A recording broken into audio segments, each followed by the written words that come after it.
नमस्कार आप सभी का सहयोग समाचार के एक और नए दिन में आपको स्वागत करते हैं। आज जो हमारी न्यूज़ है, जो सुप्रीम कोर्ट की जजमेंट आई है, जो कि काफ़ी इम्पॉर्टेंट है, उसकी हेडलाइन हम आपको बताते हैं कि Supreme Court says that menstrual health is a part of right to life under which comes under article 21। So basically इस चीज़ पर सुप्रीम कोर्ट की जजमेंट आना एक बहुत ही हमारे लिए बहुत ही अच्छी बात है, क्योंकि हम स्टूडेंट हैं तो हमें मैम पहले जजमेंट से पहले हम बात करने से पहले आप एक फीमेल हैं और फीमेल होने के नाते मेरे हिसाब से आप अच्छे से बता पाएंगे कि मेंस्ट्रुएशन साइकिल क्या होता है। एक नॉर्मल लैंग्वेज में शायद बता पाएँ, क्योंकि हमारी सोसाइटी में इन सारी चीज़ों को एक स्टिग्मा से जोड़ा जाता है। बिल्कुल बिल्कुल। और जैसा कि हम लोग ने पहले अपनी वीडियोज़ में बात किया है कि सेक्स एजुकेशन या बायोलॉजी के कुछ ऐसे चैप्टर्स हैं जिनको हमारे स्कूल्स में और सोसाइटी में दोनों में अवॉइड किया, एलोबरेटिवली उसे समझाया नहीं जाता और इस पे इसे प्रॉब्लम माना गया है और इतने बड़े बेंच पे इसकी डिस्कशन हुई और इतने अच्छे court high court supreme court के द्वारा इस पे जजमेंट आई है। मतलब ये हमारी मेंटालिटी को शो कर रहा है कि we are moving towards healthy society, equal society. तो फिर आप ऐसा बताएं कि क्या होता है प्रोसेस, एक बहुत सिंपल वे में, बहुत ही सिंपल लैंग्वेज में बताएं तो ये एक मंथली प्रोसेस है जिसको हम मेंस्ट्रुएशन साइकिल कहते हैं। ये मंथ बाय मंथ हर एक वुमेन में जब वो उसका एक बेबी कंसीव करने वाली होती है। जैसे कि हम बायोलॉजी में जानते हैं कि बेबी कंसीव कर यूट्रस में होता है, तो बेबी कंसीव एक एज होती है उसकी, एडोलेसेंस। तो उसके बाद ये प्रोसेस स्टार्ट होती हैं। ऐसा नहीं है कि ये प्रोसेस जो एडोलेसेंस की एज है उसमें बॉयज़ के साथ कोई प्रॉब्लम नहीं होती उनके साथ भी है, लेकिन हमारे में ये प्रोसेस बहुत ही अलग होता है। मतलब जो पेन होता है, सबसे बड़ी इंपॉर्टेंट बात करें तो एक ऐसा एस्पेक्ट लगाया जाता है कि 208 हड्डी टूटने जितना पेन होता है जब कोई माँ बेबी कंसीव कर रही है या जब वो कोई बेबी बॉर्न होता है, बेबी बॉर्न हो रहा है, तो उस टाइम के रिगार्डिंग बेसिकली ये एक उससे इक्विवेलेंट जब मेंस्ट्रुएशन साइकिल ख़त्म होता है, वो 4-5 दिन का जब चीज़ें, और जब वो ब्लड फीमेल के बॉडी से बाहर जाता है तो उसके टाइम में बहुत सारी चीज़ें उनके साथ होती हैं, मेंटली लेवल पे भी और फिजिकली लेवल पे भी। तो लोग बहुत ही लंबे टाइम से यूँ ही कहते थे कि गर्ल्स का मूड स्विंग्स हो रहा है, ये हो रहा है, वो हो रहा है। वो एक हार्मोन है और उसकी वजह से उनके बॉडी में जो डिस्टर्बेंस आती है उसे हम लोग बहुत आम समझते हैं, लेकिन जो वो क्रैम्स आते हैं उसके लिए अभी एक न्यू मशीन लाई गई है जिसमें बॉयज़ को कहा जाता है go and face that things. तो वो लोग ऐसा नहीं कर पाते हैं। एंड जस्ट इमेजिन कि वुमेन उसको बहुत ही नॉर्मलाइज करके हर मंथ में उसे फेस करती हैं और आपको शायद ये चीज़ रियलाइज़ भी ना हो पाए कि उनके साथ आज क्या है या फिर वो अपने मेंस्ट्रुएशन साइकिल के अंडर है। इससे हम सीधा एग्जाम्पल ले सकते हैं हमारे इंडियन वुमेन क्रिकेट टीम, बिल्कुल, हमारे इंडियन फुटबॉल टीम, हमारी इंडियन हॉकी टीम, हमारी इंडियन आर्मी वुमेन्स और एथलीट्स जो कि रनिंग करती है उस टाइम के रिगार्डिंग। देखिए, हम एथलीट्स को नहीं या फिर किसी को भी नहीं, इसमें हम हर एक वुमेन को काउंट करेंगे। हर एक वुमेन कॉमन वुमेन हो या फिर लेबरर्स जो मतलब एकदम नीचे स्तर जिनको रिकॉग्नाइज नहीं किया जाता, जिन्हें प्रॉपर लेवल में वो सैनिटरी पैड भी नहीं अवेलेबल होता है, वो पता नहीं क्या क्या करके चीज़ और उसी के रिगार्डिंग हमारी जजमेंट है। हाँ, उसी के रिगार्डिंग हमारी जजमेंट है कि अब जैसा मैम हमेशा बात करते हैं, सॉरी बीच में डिस्टर्ब करने के लिए, तो कि हम हमेशा कहते हैं सेम लेवल फील्ड,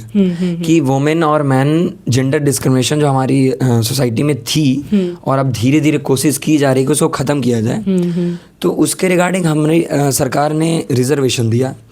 तो रिजर्वेशन के बावजूद हम जब गवर्नमेंट स्कूल्स की बात करें या ऐसे एजुकेशन सेक्टर की बात करें, जब हम देखते हैं कि फीमेल लिटरेसी या जो ड्रॉप आउट है, जो हमारी लड़कियां हैं स्कूल से ज़्यादा ड्रॉप आउट कर रही हैं एज़ कम्पेयर टू मैन और as compare to the male child, तो उसके पीछे रीज़न है सबसे बड़ी इन सारी चीज़ों, क्योंकि फीमेल को मेंस्ट्रुएशन साइकिल जैसे और भी चीज़ों से मतलब वो एक्सपीरियंस करना पड़ता है, और उस टाइम में क्या होता है, वो एजुकेशन उनके लिए सेकंड प्रायोरिटी हो जाती है। और जब वो स्कूल जाती हैं तो स्कूल में उस तरीके की फैसिलिटी ना होने के कारण वो अपने पढ़ाई को छोड़ देती हैं। कई स्कूलों में तो ऐसा हुआ है सर कि वहाँ पे प्रॉपर फॉर बॉयज़, तो माउंटेन एरिया में काफ़ी खबर आई, काफ़ी न्यूज़ में ये चीज़ मेंशन करी गई है कि जस्ट बिकॉज कि उस स्कूल में प्रॉपर तरीके से टॉयलेट्स नहीं है तो वुमेन मतलब जो लड़कियां हैं वो स्कूल नहीं जा रही। उनसे पूछा गया मेनली कि बेटा आप स्कूल क्यों नहीं जा रहे हो, तो उन्होंने ये चीज़ साफ क्लेम करी कि नहीं हमारे स्कूल में कोई टॉयलेट नहीं है, इसीलिए हमको बार बार घर आना पड़ता है और इतनी डिस्टर्बेंस होती है तो हमें हमारे पेरेंट्स उतना दूर जाने नहीं देते। और तो सबसे बड़ी बात यह है कि वो अपने जो क्लासमेट्स हैं या अपने एज का माने कि ऑफिस में कोई कलीग हैं उनसे ये चीज़ें बातें कर भी नहीं सकते क्योंकि एक ऑकवर्ड चीज़ें बन चुकी है ट्रेडिशनली, और उसके कारण क्या है कि बोल नहीं पाती और हेल्प नहीं मांग पाती, तो फिर वो बहुत लिमिटेड हो जाती हैं। और जब हम बात करते हैं इक्वालिटी की, जैसा कि हमारे फंडामेंटल राइट में है और right to life with dignity, तो वहाँ पे उनकी डिग्निटी थोड़ी कर्टेल होने लगती है क्योंकि एक स्टिग्मा है उनके दिमाग में भी, वो ऐसा रीज़न सोसाइटी ही बन गए है कि वो भी कहने में हिचकिचाती हैं कि वी नीड पैड और सैनिटरी पैड एंड ऑल, तो वो मांगने में हिचकिचाती हैं। और इसके पीछे मैं एक स्टोरी सुनाना चाहूँगा। एक घर में उनका मतलब छोटा भाई था और एक बहन थी। जब पहली बार वो बहन मेंस्ट्रुएशन साइकिल उसका होता है, यानी वो एक टर्म आता है, I can't remember that term, तो स्टार्टिंग में उसको ऐसा, उस लड़के को ऐसा लगता है कि किसी प्रकार का कोई फिजिकल रिलेशन बनाई है किसी और लड़के से, तब ये चीज़ें हो रही हैं। और उसके कारण वो केस है, आप सर्च भी कर सकते हैं इंटरनेट पे, वो लड़का मतलब उसके साथ काफ़ी वायलेंस का मतलब मारता है उसे, और उसके कारण उस लड़की की मौत हो जाती है। My God. तो ये इतनी कम नॉलेज है और शायद हमें भी इस चीज़ों को लेके हेट मिले। बिल्कुल नहीं, इसमें देखिए सर एक मतलब एक जो हमारे व्यूअर्स हैं वो भी डिपेंड करता है कि वो व्यूअर्स भी इन सारी चीज़ों पर कितने ज़्यादा लेवल तक अवेयर हैं। अगर वो अवेयर हैं तो हमारी इस ये न्यूज़ आई है सर, ये हमारे कोई पॉइंट ऑफ व्यू तो है नहीं, सुप्रीम कोर्ट बोल रहा है कि ये चीज़ें मैंडेटरी होनी चाहिए। ये part 2 right to life act में आता है यार। आप सोचिए कि इतनी बड़ी प्रॉब्लम मतलब है, लेकिन फिर भी सांस है, पानी है, उतनी ही जरूरी लड़कियों के लिए बेसिक सैनिटेशन फैसिलिटीज़ हैं, होनी चाहिए। और इसीलिए ये चीज़ हमारी बिल्कुल हम प्रॉपर तरीके से इसको बता दें सर, इसको क्लियर करें न्यूज़ को पूरा। कि सुप्रीम कोर्ट की जजमेंट ये आई है कि या तो पब्लिक टॉयलेट्स हों या फिर गवर्नमेंट स्कूल हो या फिर प्राइवेट स्कूल ऑफिसेज हो या फिर हर एक स्टेट, हर एक यूनियन टेरिटरी को उन्होंने या फिर पब्लिक प्लेसेज हो, हर जगह आपको वुमेन्स के लिए प्रॉपर तरीके से आपको फैसिलिटी प्रोवाइड करानी है। उनके लिए टॉयलेट्स होने चाहिए प्रॉपर, और गवर्नमेंट कॉलेजेस में या स्कूल्स में या फिर प्राइवेट कॉलेजेस या स्कूल में आपको प्रॉपर सैनिटरी पैड आपको अवेलेबल कराया जाएगा फ्री ऑफ कॉस्ट। और उससे क्या होगा कि उनको जो एक हम कहते हैं कि लेवल फील्ड मिल पाए और एक इक्वल वो जो फंडामेंटल राइट है उनका वो मिल पाए। इक्वालिटी की तो बात हम करते ही हैं, हमारे कॉन्स्टिट्यूशन में लिखा है that women and man both are equal, both have that, every gender is equal. तो वो चीज़ आप अप्रूव तब करते हो, मानते तब हो। सोच लीजिए कि कितने दिन हो गए हमारे आज़ादी को, और आज 77 ईयर हो गए रिपब्लिक डे हम सेलिब्रेट कर रहे हैं, तो उसके बाद ये सारी चीज़ें आ रही हैं। तो सोचिए फिर भी हम कितने पीछे हैं लेकिन फिर भी हाँ ये पॉजिटिव बात है। और इसके हम छोटा सा एक ऐड ऑन करें मैम, तो वो है इकोनॉमी पे, कि हम इसको सिर्फ सोसाइटी के स्टिग्मा या ऐसा प्रॉब्लम में नहीं देख सकते, इससे इकोनॉमी को भी बहुत बड़ा झटका लगता है। बिल्कुल, कि जब भी हम बात करते हैं वुमेन की सिक लीव का कारण सिर्फ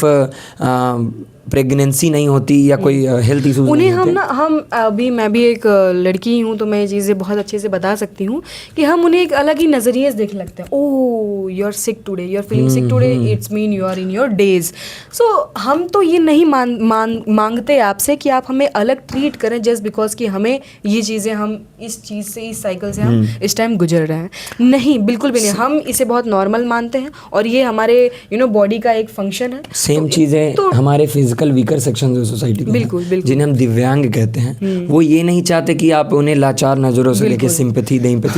या एक बेसिक नेचर है वो देना चाहिए। वो बेसिकली चाहते हैं कि जो व्यक्ति 2 हाथों के साथ जैसा कार्य कर रहा है, 2 पैरों के साथ आराम से कर रहा है, वो इक्वालिटी आराम से, मतलब एक नॉर्मल लाइफ चाहते हैं, एक सिंपल लाइफ चाहते हैं। तो वही चीज़ें सुप्रीम कोर्ट कह रही है और वो इम्प्लीमेंट करना चाहती है, करवाना चाहती है गवर्नमेंट से, क्योंकि एक बेसिक जैसा हमने फिर एक बार रिपीट कर दें कि हमारे लिए वाटर ज़रूरी है, क्लीन वाटर, क्लीन एयर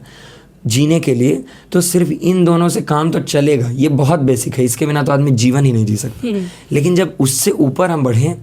तो तब आती हैं जो बेसिक हेल्थ प्रॉब्लम से लड़ने के लिए फैसिलिटीज़, बिल्कुल। और बेसिक जो हमारे बायोलॉजिकल प्रोसेसेस हैं, साइकिल्स हैं, मैन में भी होते हैं अलग अलग, तो वो एक जो टैबूज बने हुए, उसको भी स्टिग्मा बने उतनी हुए ही इम्पोर्टेंस देना चाहिए। मतलब ये तो आज काफ़ी न्यूज़पेपर के हेडलाइंस में लिखा होता है कि these things are not inseparable from right to life. I mean ये इसको आप सेपरेट नहीं कर सकते। ये इतनी मतलब इतनी बेसिक सी बात है, लेकिन उतनी ही इम्पोर्टेंट बात है। लास्टली एक और छोटी बात हम ऐड करना चाहेंगे कि मेंस्ट्रुएशन साइकिल एक तो है प्रॉब्लम, मैन के प्रॉब्लम से उसे कंपेयर नहीं किया जा सकता, लेकिन एज ऑफ एडोलेसेंस के टाइम पे लड़कों के साथ भी काफ़ी सारे बहुत चेंजेस होते हैं, बॉडी में काफ़ी चेंजेस होते हैं, और उस टाइम पे वुमेन के साथ तो उनकी माँ या बहन होती हैं जो उनसे सीनियर है, वो जो ऑलरेडी एक्सपीरियंस कर चुके हैं, वो बताने के लिए। लेकिन लड़कों को मैं आपको बता दूं जानकारी के लिए, लड़कों को नॉलेज मिलती है इंटरनेट से, लड़कों को नॉलेज मिलती है सेम एज के फ्रेंड से, या वो सीनियर से, वो भी गलत नॉलेज। और उसके कारण काफ़ी सारे ऐसे लड़के होते हैं या ऐसे बॉयज़ होते हैं जो गलत डायरेक्शन में चले जाते हैं। बिल्कुल। और हम देखें तो एक जो चीज़ें नहीं निकल पा रही काफ़ी सारे, फिर उनको आगे चल के मतलब प्रॉब्लम्स होते हैं जो उनके फिजिकल रिलेशन में दिक्कतें आती हैं, उनके बेसिक रिलेशंस में आती है, मेंटल प्रॉब्लम होता है। इसे हम ये तो नहीं जोड़ सकते कि सेक्स रिलेशन मतलब उसको कि एथिक्स से जोड़ा जाए, लेकिन जो बॉयज़ जिनको भी प्रॉपर नॉलेज नहीं होती है अबाउट देयर एज की, उनके मतलब एज और उनके बॉडी में क्या चेंजेस हो रहे हैं, तो फिर सबसे बड़ी इसकी जो उभर के आती है वो होती है मास्टरबेशन। तो वो चीज़ें उनके अंदर आती हैं, और जो कि बहुत ही नीची लेवल पर उनकी एनर्जी का जो कंजप्शन है वो बहुत ही गलत लेवल और गलत साइड नॉर्मल साइकिल जैसे मेंस्ट्रुएशन साइकिल में इसे जब तक हम बताएंगे नहीं कि ओके बेटा इट्स नॉर्मल ना, इस टाइम हाँ इट्स ओके, इस टाइम ये करते हैं, ये चीजें करनी चाहिए, तब तक वो नहीं मानेंगे। और ये साइड सबसे बड़ी आयरनी ही हम बता दें कि हम भी उसको हिंदी में उस वर्ड का उपयोग नहीं कर सकते। इतना लिमिटेशन हमारे दिमाग में ही बन चुका है कि शायद वो चीज़ें बहुत अजीब लगने लगे, इसलिए हम इंग्लिश की टर्म्स यूज़ कर रहे हैं। देखिए, if you are aware people, अगर आप सच में अवेयर हो और आप मानते हो कि ऐसी चीज़ों पर डिस्कस करके इसको पहली बात नॉर्मलाइज करना चाहिए, तो आप इस पे बात करो and don't hate us just because we are discussing this things. और सिंपल हमारी बात हमेशा रहती है एक लाइन कि न्यूज़ेस तो हर कोई बताते हैं, बहुत लोग पढ़े, मतलब आर्टिकल्स हैं, हिंदू है, इंडियन एक्सप्रेस, लेकिन हम चाहते हैं कि एक इन्वायरमेंट बना पाएँ, एक कुछ मोटिवेशन या कुछ लोगों को ऐसे इंस्पिरेशन मिले कि एट लीस्ट वो आपस में बात करना चालू करें। क्योंकि देखिए सर, अगर आप इसे अंदर रखोगे ना, तो अंदर जब इंसान ये सारी चीज़ें रखता है, क्योंकि होता तो ये सबके साथ है, it's very normal, it's very common, तो होता सबके साथ है, लेकिन वो लोग अपने मन में जब ये बातें रखेंगे तो वो और भयंकर इंसान बनते जाएंगे। और इसी के वजह से इन्हीं सारे, जो कि हम उन्हें उनके राइट एज पर, राइट टाइम पर उन्हें ये सारी नॉलेजेस नहीं दे पाते हैं, तो फिर उनके अंदर एक ऐसा चीज़ आती है जिसके वजह से रेप जैसे केसेस हमारे सामने लगातार उभर कर रेप जैसे केसेस, और जो क्या कहा जाता है कि बहुत सारी मिसअंडरस्टैंडिंग के कारण, जैसे एक केस मैंने हम बताया, वो केसेस कितनी ज़्यादा अजीब है अपने आप में, कितनी ना वो बच्चे की गलती है तो गलती, लेकिन एक तरीके से देखा जाए तो उस बच्चे की भी गलती नहीं है, ये हमने एक तरीके से बना दिया। और ऊपर से अब सोशल मीडिया आ गया, तो सोशल मीडिया अब हम उनको बता नहीं रहे, फिर उसको सोशल मीडिया आ रहा है, they are like attracted towards, उनको लग रहा है सच्चाई यही सच्चाई, यही जीवन का परम सुख है। तो हम आपके सामने एक क्वेश्चन, हर बार की बात एक क्वेश्चन छोड़ के जाएंगे कि जो इन सारी चीज़ों पे क्या हमें बात करना चाहिए या नहीं। देखिए, अगर आप यहाँ पर ना भी कहें कि नहीं हमें नहीं करना चाहिए, तो एक बारी ज़रूर अपने आप पर भी रीज़न जानना चाहेंगे, अपने आप से ही पूछेगा कि क्यों नहीं करनी चाहिए ऐसी बातों पर बातें, है ना। तो आपसे हम विदा लेते हैं इसी चीज़ों के साथ, क्योंकि हम चाहते थे कि आज हमें सिर्फ आपको एक पर्टिकुलर टॉपिक पे बात करी जाए, और हम बहुत ही हैप्पी भी कह सकते हैं और बहुत ज़्यादा सेटिस्फाइड हैं गवर्नमेंट के सुप्रीम कोर्ट के इस जजमेंट। बस हम आशा करेंगे कि उसको इम्प्लीमेंट सही से किया जाए। और पुराने कमेंट्स के लिए आपका धन्यवाद, काफ़ी अच्छे कमेंट्स आपके द्वारा मिल रहे हैं। आशा करते हैं कि हमारे क्वेश्चन का आंसर आप कमेंट में ज़्यादा करें। देखिए, हम क्योंकि एक न्यूज़ लेके आते हैं, फिर डिबेट अपनी आइडियोलॉजीज रखते हैं, अगर जो कि लिमिटेड भी हैं, और अगर आप भी अगर यहाँ पे हमें कुछ भी कहना चाहते हो तो आप बिल्कुल कहिए, you are free to say anything, लेकिन एक बाउंडेशन के साथ, क्योंकि एटिकेट्स और बेसिक नेचर तो आप जानते हैं, और जैसे हमारे व्यूअर्स हैं, वी टोटली एग्री दैट आप सोच समझ के चीज़ें करेंगे। और कल इसी एनर्जी के साथ आपसे मिलेंगे हम सहयोग समाचार में। धन्यवाद। जय हिंद।